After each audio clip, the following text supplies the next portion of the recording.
జగన్మోహన్ రెడ్డి గారు బంగారుపాళ్యం వచ్చిన సందర్భంలో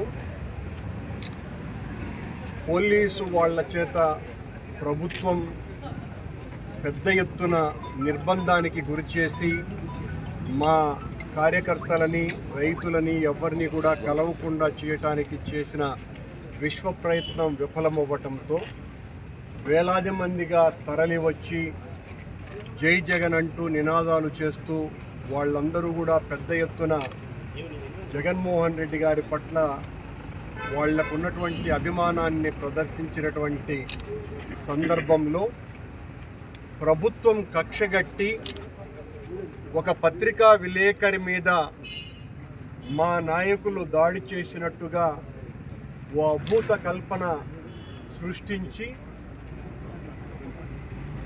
నలుగురిని దాదాపు 20 రోజుల పైగా జైల్లో వేయటం జరిగింది.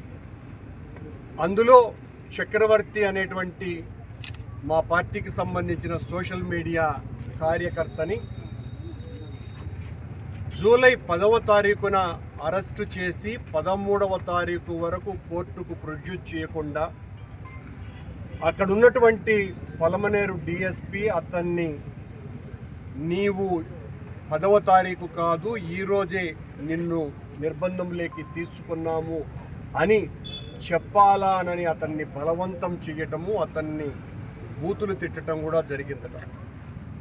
ఆ చక్రవర్తి కోర్టులో నేను 10వ తారీఖున నన్ను నిర్బంధంలోకి తీసుకున్నారు అనని న్యాయమూర్తి గారి ముందర చెప్పటం కూడా జరిగింది.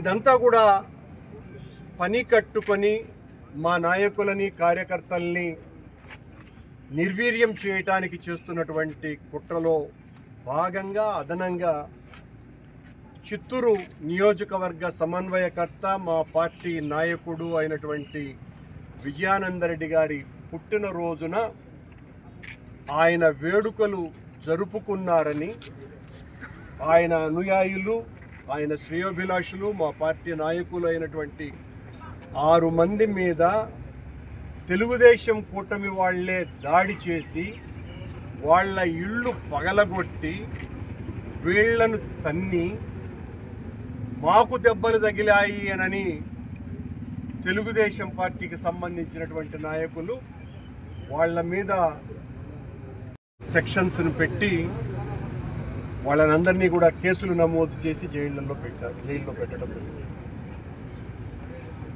ఏ తప్పు వాళ్ళు చేయకపోయినా విజయానందరెడ్డి గారిని బలహీనం చేయాలి, అతన్ని మోరల్గా దెబ్బతీయాలి. విజయానందరెడ్డి రోజు రోజుకు ఎదిగిపోతున్నాడు, ప్రజల్లో చాలా మంచి పేరు తెచ్చుకుంటున్నాడు.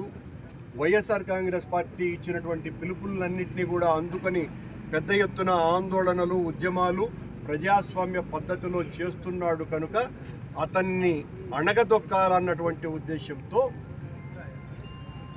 ఆ నలుగురు బంగారుపాళ్యంలో పెట్టినటువంటి కేసులోనూ అలాగే ఈ కేసులో కూడా ఏదైతే విజయానందరెడ్డి పుట్టినరోజు జరుపుతున్నటువంటి వేడుకలకు సంబంధించిన పెట్టినటువంటి కేసుల్లోనూ కూడా పోలీసు అధికారులు విజయానందరెడ్డి కొట్టించినాడు కదా, విజయానందరెడ్డి పేరు చెప్పండి అని చాలా ఒత్తిడి చేయటము. ఇక్కడ కూడా విజయానందరెడ్డి అనేటువంటిది రామనామ జపంలాగా పోలీసుల చేత బలవంతంగా చెప్పించమనే ప్రయత్నం చేయటము, దీన్ని తీవ్రంగా ఖండిస్తున్నాం. ఇది చాలా తప్పిదము. పోలీసులు తమ బాధ్యతను చాలా చక్కగా నిర్వర్తించాల్సినటువంటి అవసరం ఉన్నది. ఆ పనిని విస్మరించి రాజకీయ నాయకుల ఒత్తిళ్లకు లోనయ్యి వాళ్ళు ఇబ్బందికరమైనటువంటి పరిస్థితుల్లోకి నెట్టబడుతున్నారు, సరైనటువంటి రీతిలో తమ బాధ్యతల్ని నెరవేర్చుకోకుండా. అలాగే చిత్తూరులో మొన్న ఒక వార్త వచ్చింది, అది కూడా చంద్రబాబు గారిని చాలా పెద్ద ఎత్తున రోజు మోసేటువంటి పత్రిక. చిత్తూరులో ఉన్నటువంటి పోలీసు అధికారులు బంగారుపాళ్యం చెక్ పోస్ట్ దగ్గర, ఆ టోల్ గేట్ దగ్గర అనునిత్యము గుట్కా ఇతర నిషేధిత వస్తువులను చెన్నైకి పోయేటువంటి మార్గాన్ని రహదారిని వీళ్ళే బాటలు పరుస్తున్నారు. దానికి ఇక్కడ ఉన్నటువంటి ఆ సెక్షన్ ఆఫీసర్స్ ఎవరైతే ఉన్నారో వాళ్ళు ఒక ప్రైవేటు సైన్యాన్ని ఏర్పరచుకొని రౌడీలను గూండాలను హైజాకర్లుగా మార్చి ఆ హైజాకర్లు ఎక్కడి నుంచి వస్తాదో ఈ గుట్కా ఇవి పట్టుకుంటారు. పట్టుకున్న తర్వాత ఈ పోలీసు వాళ్ళు వస్తారు. ఇవన్నీ మేము చెప్తున్న మాటలు కాదు సుమా, ఈనాడు పత్రికలో చాలా ప్రముఖంగా రాసినటువంటి సమాచారాన్ని చెప్తున్నాను. 5 లక్షల రూపాయలు ఆ పోలీసు అధికారులకు అలాగే ఈ ప్రైవేట్ సైన్యానికి అదనంగా మిగతా పోలీసు అధికారులకు వత్తాసు పలిగేటువంటి పోలీసు వాళ్ళకి మరింత అదనంగా డబ్బులు ఇస్తూ ఇలా అనునిత్యము రోజు ఒక లారీ గుట్కా సరఫరా ఇక్కడి నుంచే పంపిస్తున్నారు అని. దీని మీద గౌరవనీయ ఎస్పీ గారు విచారణ జరిపిస్తున్నారు అని కూడా పేపర్లోనే చూడడం జరిగింది. కానీ మేము అడుగుతున్నాం, రామచంద్రారెడ్డి మా సీనియర్ నాయకుడు, మాజీ మంత్రి, ఆయన చెయ్యి బాగలేకపోతే ఒక దిండు ఎత్తుకున్న నెపం మీద ఆయన నేరం చేశాడని సస్పెండ్ చేశారు. కానీ దారి దోపిడీగాళ్ల మాదిరిగా చంబల్లోయ దొంగలు ఏ రకంగా అయితే ప్రవర్తిస్తారో ఆ రకంగా ప్రైవేటు సైన్యాన్ని ఏర్పరచుకొని గూండాల చేత రౌడీల చేత హైజాక్ చేయించి అలా వచ్చినటువంటి లోడ్లని వాళ్లతో ఆ తర్వాత కర్ణాటకకు సంబంధించినటువంటి ఆ స్మగ్లర్లతో మిలాఖాత్ అయ్యి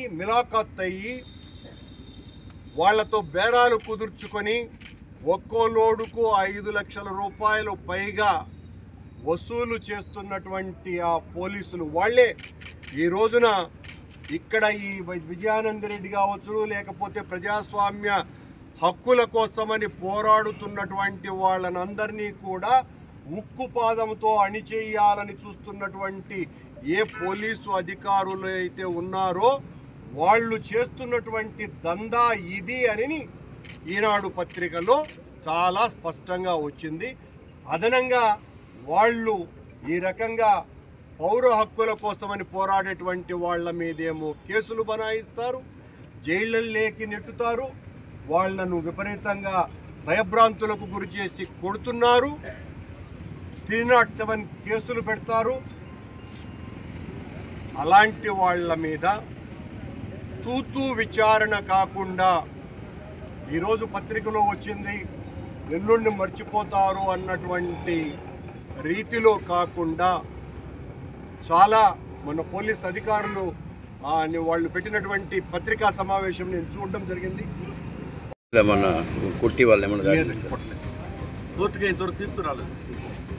కొట్టలేదు, అలాంటి అబద్ధాలు కూడా మనం చెప్పవద్దు. వాళ్ళేం కొట్టాల్సిన పనిలే. ఒక తప్పుడు కేసు బనాయించి జైల్లో పెడితే అంతకంటే దారుణమైనటువంటి తప్పు మరొకటి లేదు. ఆ పని చేశారు. పోలీసులు చాలా బంగారుపల్లి ఘటనలో కేసులు పెట్టున్నారు సార్. నేను దానికి వివరణ చాలా స్పష్టంగా చెప్పా. విజయానంద రెడ్డి చాలా యాక్టివ్గా వైఎస్ఆర్ కాంగ్రెస్ పార్టీ విధానాలను అనుసరించి మా నాయకుడు జగన్మోహన్ రెడ్డి గారు చెప్పినటువంటి ప్రతి కార్యక్రమాన్ని చాలా విజయవంతం చేస్తున్నాడు. కనుక తను ఎంత నిర్బంధాన్నైనా కూడా తట్టుకొని పోలీసులు నా మీద కేసులు పెట్టినా, నన్ను జైల్లోకి పెట్టినా నేను దేనికి కూడా భయపడను. నేను జగన్మోహన్ రెడ్డి గారి ఆశయాన్ని నెరవేర్చడానికే ఒక కార్యకర్తగా, నాయకుడిగా ఉన్నాను అన్నటువంటి ఆయన చిత్తశుద్ధిని దెబ్బతీయటానికి అడుగడుగున ఆయనకు సంబంధించినటువంటి అన్యాయాలు చిత్తూరు టౌన్లోను ఇతర ప్రాంతాలలో ఉన్నటువంటి నాయకుల మీద నిర్బంధాలని ప్రయోగించి ఈ రకంగా బెదిరిస్తున్నారు. సార్ మా పిల్లని మీరుగా కాపాడాలి సార్. నా బిడ్డ ఏ తప్పు చేయలేదు సార్. మీరుగా విడి వేసినారు. ఎవరి పేరుకి పోయలేదు సార్. ఎవరి మాటకి పోయలేదు సార్. కష్టపడి సాగి చిత్తాలు పడి చేసి బాగుపడి చేస్తున్నాం సార్. సార్ మీరే దిక్కు సార్. బిడ్డకి మాకు ఇంట్లో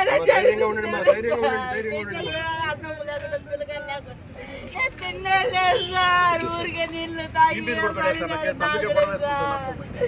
నేను ఒకరోజు నిద్రపోలేదు సార్. బిడ్డ ఆడ ఉంటే సార్. నేను ఇట్లా సాగినాను సార్. మా ఇంటి అట్లాగుంటా చిత్తాలు పని చేసి 5 అడుగులంతా ఎక్కి మాకే ఈ పరిస్థితి అంటే ఎట్లా సార్. ఏదైనా తప్పు పట్టిపోయింది ఎట్లా సార్. ఇట్లా అయిపోయింది సార్.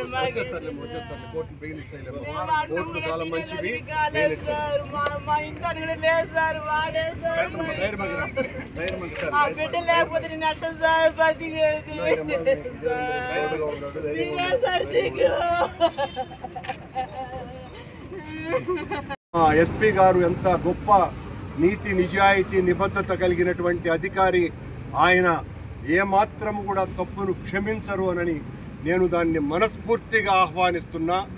అలాంటి మంచి పోలీసు అధికారి అయినటువంటి జిల్లా ఎస్పీ మణికంఠ గారు పోలీసు ముసుగులో ఈ రకంగా చేస్తున్నటువంటి దోపిడీని అరికట్టి ఆ సంబంధిత పోలీసు అధికారుల మీద వెనువెంటనే చర్య తీసుకోమని వైఎస్ఆర్ కాంగ్రెస్ పార్టీ తరఫున ఎస్పీ గారికి నేను విజ్ఞప్తి చేస్తున్నా. ఇలాంటి యాంటీ సోషల్ యాక్టివిటీస్ చేస్తున్నటువంటి పోలీస్ అధికారులను ఎట్టి పరిస్థితుల్లోనూ కూడా క్షమించకూడదని తెలియజేస్తున్నాను.